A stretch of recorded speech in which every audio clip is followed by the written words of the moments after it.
So Justin, the main thing that we want to talk today about is Larson Marks Racing, but before we dive into all of that, I want to learn a little bit about your background. How did you even get your start in racing? Well, I was born in St. Louis, and I moved to California at a young age, but I moved to California when I was 8 or 9 years old, but growing up there from a really young age, my grandfather would always take me to the dirt tracks around sort of southeast Iowa and western Illinois. So the bug was bit, pretty early on in my life. And when I moved to California, it was just always something that I just loved. I mean, I was very passionate about it. And my immediate family weren't really racers, so I kind of had to find friends that were into it in California. And by the time I got to high school, I sort of convinced my parents that if I got straight A's, I was able to get a Skip Barber Racing School class. And so I did that when I was 17, and then just started racing locally and kind of took it from there.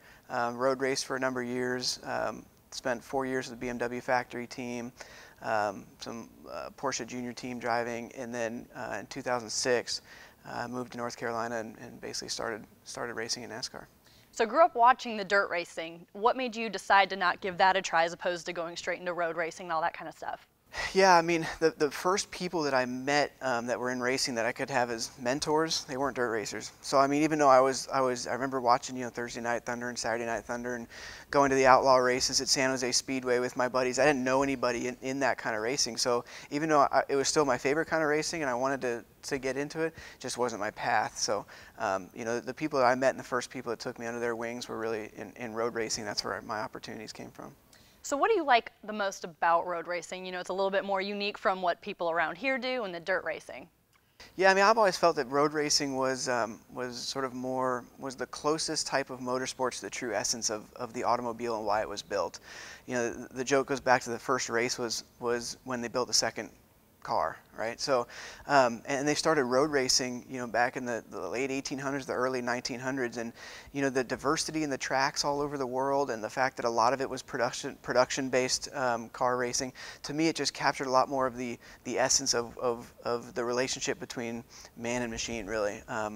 And just because it was hard, it was braking, accelerating, shifting, right turns, left turns, high speed, low speed, all that. So, so I really enjoyed that. From that standpoint. Also, I enjoyed driving for the BMW factory team because we were doing a lot of research and development, ultimately on philosophies and things that would make it into the road car division. And it was really nice to race for a car company because you were part of something that played a major role in a multi-billion-dollar company, which was pretty exciting too. So then when did the transition happen to getting into ARCA and moving up all the way to Cup?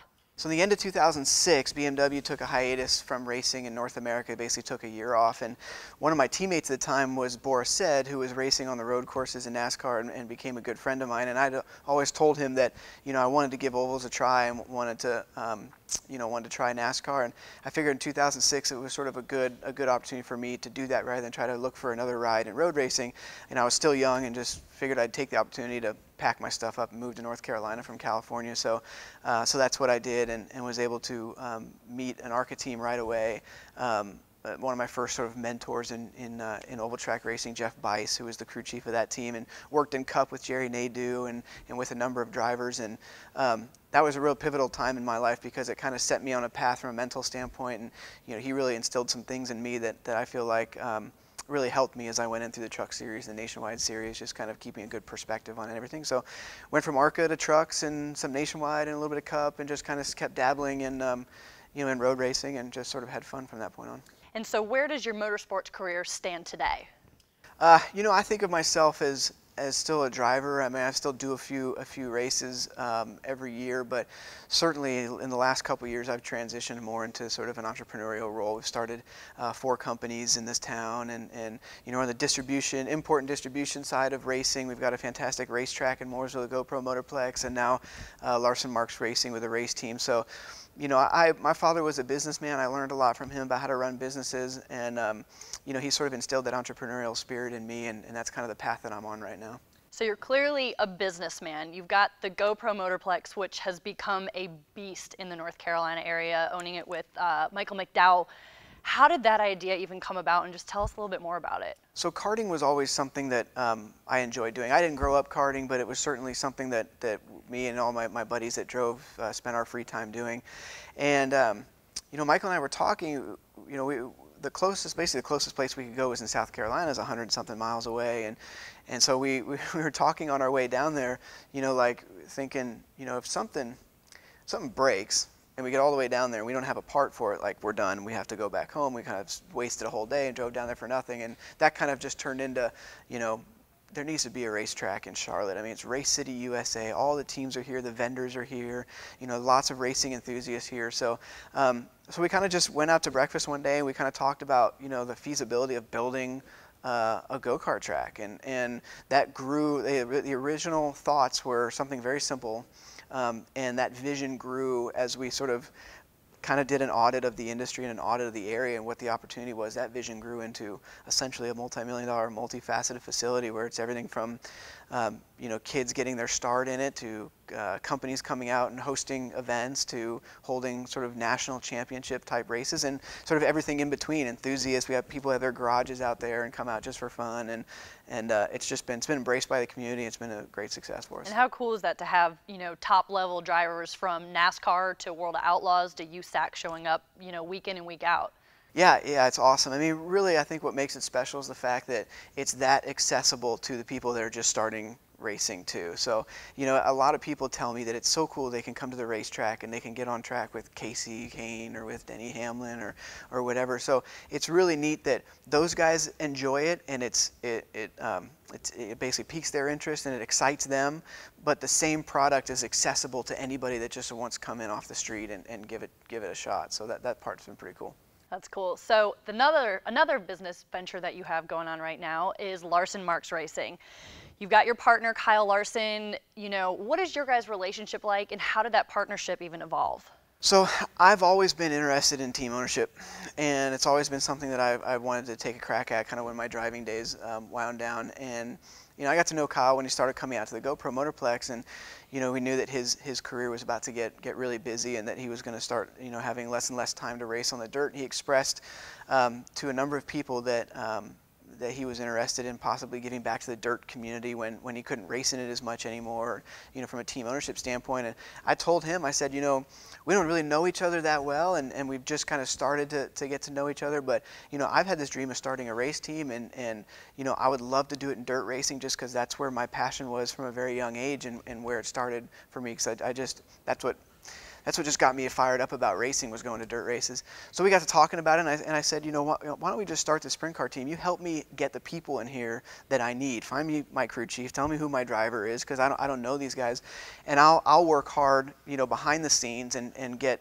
the system set up right, get the right equipment in here, and get a real business built, and we can kind of just move forward together from there. So, we're still obviously very much developing our relationship. I mean, he hit a home run with Steve Succi and with Shane Stewart and all the guys that are involved in this team. We've got a great group of guys here, and I think it's something that's fun for him to do now that he can't drive as much anymore. He spends a lot of time during the week here, and I'm learning from him, and I think he's learning a little bit from me, and we're just kind of going through the motions right now and building this team and seeing where it goes. So other than you growing up watching dirt racing really isn't your roots. So how cool is it for you to be involved in something aside from asphalt right now? Yeah, it's great. I mean, like I said, I've always loved dirt racing. I've always loved going and seeing sprint cars. I mean, like I said, from a very young age, it was just one of those races that you go to that is just it was magic for me. I mean, it was just, I remember the first time I ever watched, my grandfather took me to the Knoxville Nationals when I was 14 years old, and I remember seeing the first time that they kind of got wound up for hot laps, and I was standing right there on the fence, and it was something that I'll never forget, and it still gives me the same feeling just sitting here right now, just the power and the speed and the color and the excitement, and just these guys were larger than life drivers. So to be involved at this level now, 15 years later, whatever it is, 16 years later, it's humbling, but it's just really a lot of fun. So typically people are team owners a little bit later in life, someone like Tony Stewart. Is it challenging for you guys being team owners as young as you are?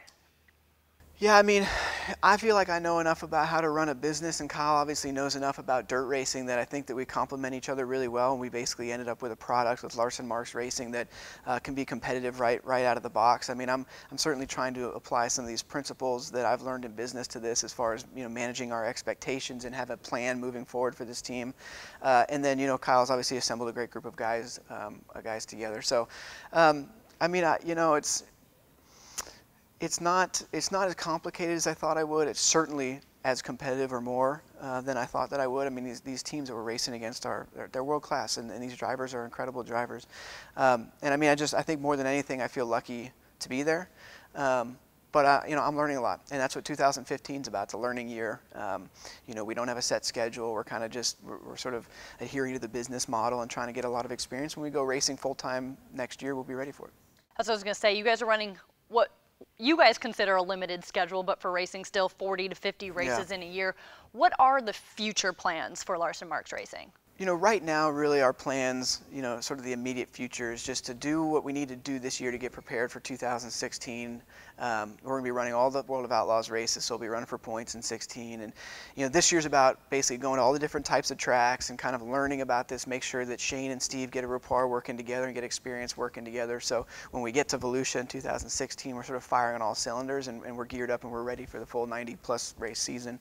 And then beyond that, you know, it's you know, we'll see. I mean, I want this team to be competitive for 20 years if we can, you know, and Kyle's star is rising in this sport. I think, you know, off of the racetrack, the plans are to attract good partners to this team because I think we've got a lot of assets to offer both on the racetrack and off the racetrack.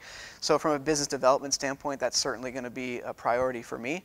But I mean, you know, at this point, it's to get to Volusia in 2016 ready to run for the whole season. Any plans potentially to add a couple more cars like TSR or KKR? I'm a growth-minded person. I think everybody here is too. I mean, it's certainly not in the business plan in the immediate future, but I mean, I would love for this company to grow to the level that TSR is at, the level that Casey's team is at right now, where he's got 3 full-time guys and they're all winning, and it's a great company and they employ a lot of great employees and they're fan favorites. And if we can grow one day to be something like that, I think it would be a tremendous success. So tell us about your driver, Shane Stewart. What made you guys decide to hire him on with you? Well, I mean, really, that was all Kyle. I mean, I didn't know who the free agents were out there. I didn't know who the guys were that had a lot of talent that were ready to step into a position like this. And, you know, from day one, Kyle always said, Shane's the guy, Shane's the guy. He's a great guy, he's a great driver, he needs his opportunity. And so I never second guessed him on that. And so, you know, so it wasn't much of a decision on my part. I mean, you know, Kyle said, Shane's the guy. So I said, we'll sign him up. And you know, he's been everything that Kyle said he was and more. I mean, he's a great guy. He's a fantastic race car driver. I mean, you know, we went to Eldora and we won our first outlaw race, and I think at the end of that night, I knew that we had a driver that was going to be able to get comfortable in this race team and take us places that we want to go. Well, Justin, thank you so much for your time today. It's been exciting watching you thus far and having success, and we wish Larson Marks the best of luck in years to come. Thanks. We're looking forward to it. Very excited to get to the racetracks and see all the fans.